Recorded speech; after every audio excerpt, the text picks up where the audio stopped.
Lamar Jackson tweets that on March 2nd, he requested a trade because the team is not interested in meeting my value in contract talks. That's what he said. Now, remember, this is not sourced information. This is Lamar Jackson's Twitter handle, which we can only assume it's Lamar Jackson on his phone. Like we all agree, like Lamar's doing this on his phone, not on a computer. I'm not like using a TweetDeck or just going to twitter.com. No, right? He's doing this on his phone. So we can assume that it's true because what's come from his verified account. So this isn't like, oh, you're making stuff up. No, this is Lamar. Lamar last week tweeted out that he was offered 3 years, 133 guaranteed, but I need an agent. Huh? That's what he said. Now, the overall package was likely 5 years, $200 million or so, right? But that the first 3 years guaranteed. I mean, it's very simple here. Lamar Jackson he quite obviously doesn't understand what market value means. Do you want to know what you're worth? What someone's willing to pay you. That's what you're worth. You're worth what someone's willing to pay you. Now, the contract demand talks, it's a way to gain some leverage, and maybe it works. Maybe he gets a new deal with the Ravens. Maybe he doesn't. But the fact is that the Ravens heard him say, you're not meeting my value. And they said, okay, we'll put a non-exclusive tag on you. So any other team can come offer him a contract. And I will grant you that in order to get him to sign that contract, the Ravens have to not match it. And they got to give up 2 first-round picks. It's a lot. But 2 first-round picks for Lamar Jackson ain't that much. The problem is the contract. There's only one contract in the NFL that looks like that. It's Deshaun Watson. It's viewed as an outlier. Like, all Lamar Jackson is doing is going through realtors because nobody can sell his house. Lamar, you got a great house. No, my house is worth $1.5 million because my neighbor's house sold for $1.5 million. Like, yeah, but that was a special case, dude. That was a year ago. Rates were at 3%. You had a guy come in from out of town. He didn't really know the market. His wife fell in love with the house. And it got bid up. And because of low inventory, because the rates were super low, like it went for a crazy number. There have been other houses sold since, and they've all sold for like 900. Now I want 1.5 because my neighbor's house is worth 1.5, and my house is better than my neighbor's house. Like, you can want whatever you want. The market will only bear what someone's willing to pay.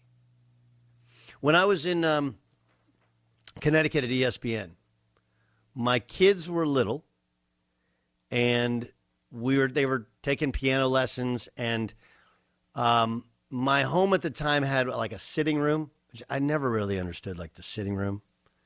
Like, nobody even sits in the sitting room. The cool thing what you should do is turn that sitting room into like a little kids media room or playroom or whatever. But it had a playroom too. Like, so I wanted to buy a piano.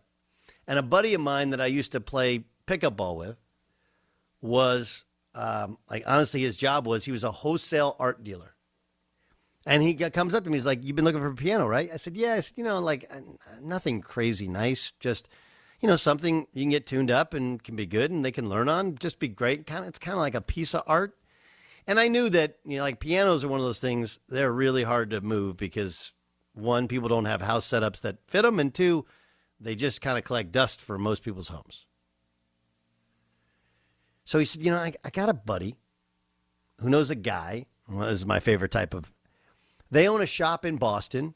They've been trying to sell this really nice piano online or in an auction, and there's no bids.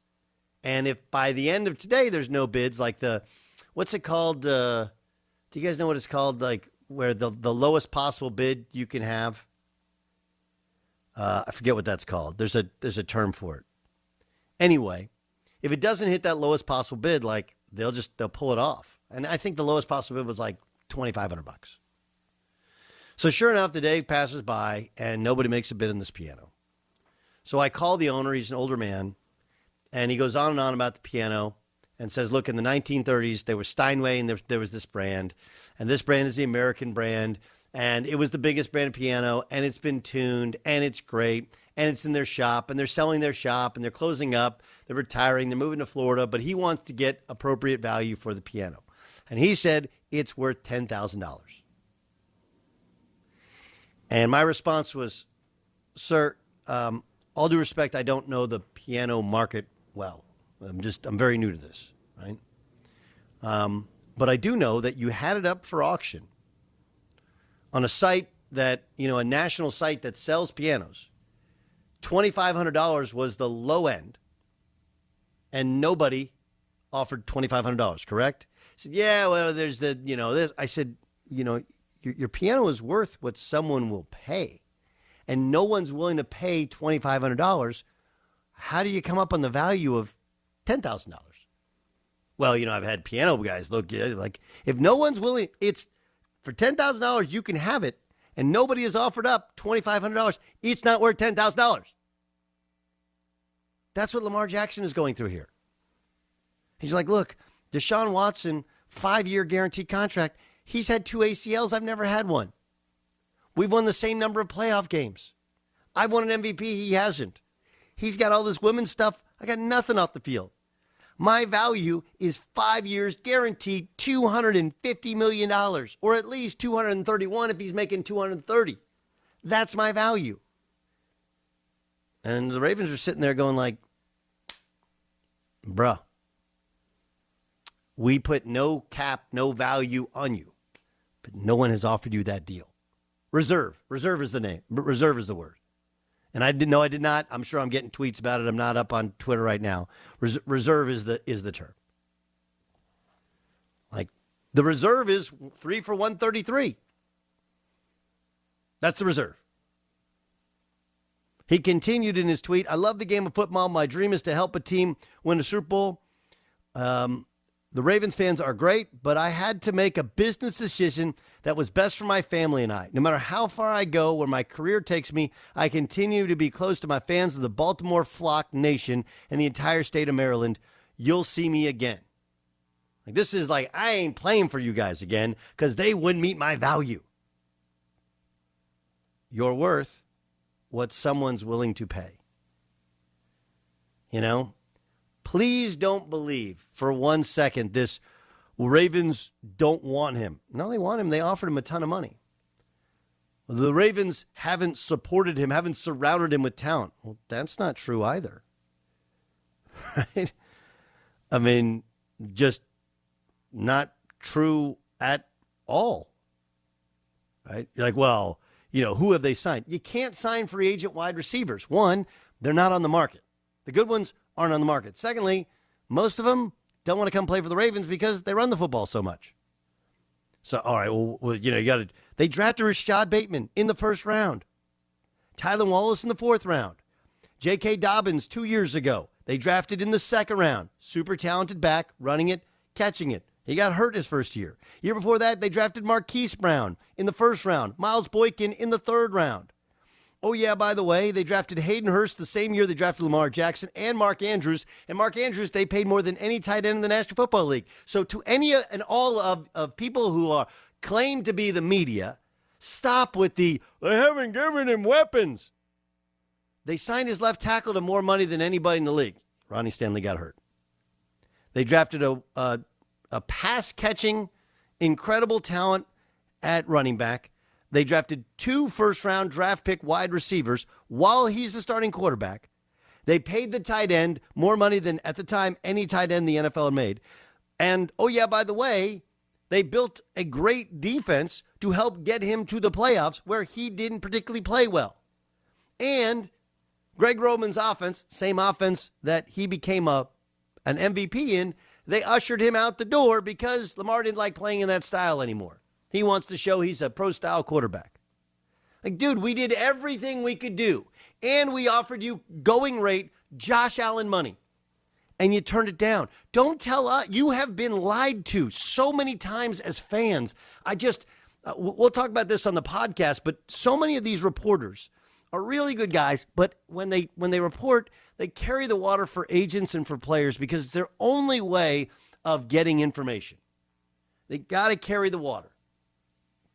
And in this case, everyone knows, it's pretty obvious, you follow him on social media, Lamar is very sensitive. Right? He doesn't like being told, hey, dude, you're wrong here. You know? I mean, he just random tweets at random dudes. If you don't love Lamar Jackson for 5 years guaranteed, you don't love Lamar. And when somebody says he should have an agent last week, he shares the details of the contract he was offered, right? Like, he's very defensive about it. There's no layer in between. So what happens is you have to have people tweet out things like, man, the Ravens, they didn't want him. Why would they offer him a 5-year contract, first 3 of which are fully guaranteed at $133 million if they didn't want him? Well, they don't put players around him. Like, yeah, they do. It's hard to sign wide receivers as free agents when you play in a run. First of all, they're not available. Most of them aren't available. Second of all, like, they're really expensive. And third, like, it's not a pass-first system. Pretty obvious. And, oh, yeah, by the way, that's why you draft wide receivers. And they drafted Rashad Bateman and Marquise Brown and J.K. Dobbins and Hayden Hurst, who, of course, they traded away, and Mark Andrews and Devin Duvernay they drafted in the 3rd round. Like, they've done way more. The truth is the opposite of everything you've been told. He's telling you the Ravens didn't want to pay him his market value. Actually, the Ravens offered you right at or above his actual market value. You've been told that players don't get guaranteed money. He's getting 3 years guaranteed. And, oh, yeah, by the way, you get it up front the second, 90 days within the time you sign the contract. It might not be 5 years guaranteed, but first 3 years, especially for a dude that's missed 17 games the past 2 years. And you are told continually the Ravens haven't put weapons around him. Bull. There's nothing. It's a complete detachment from reality. And I know there's lots of realtors who are driving around. It's on a Monday, and you're sitting there going, that's a really good analogy.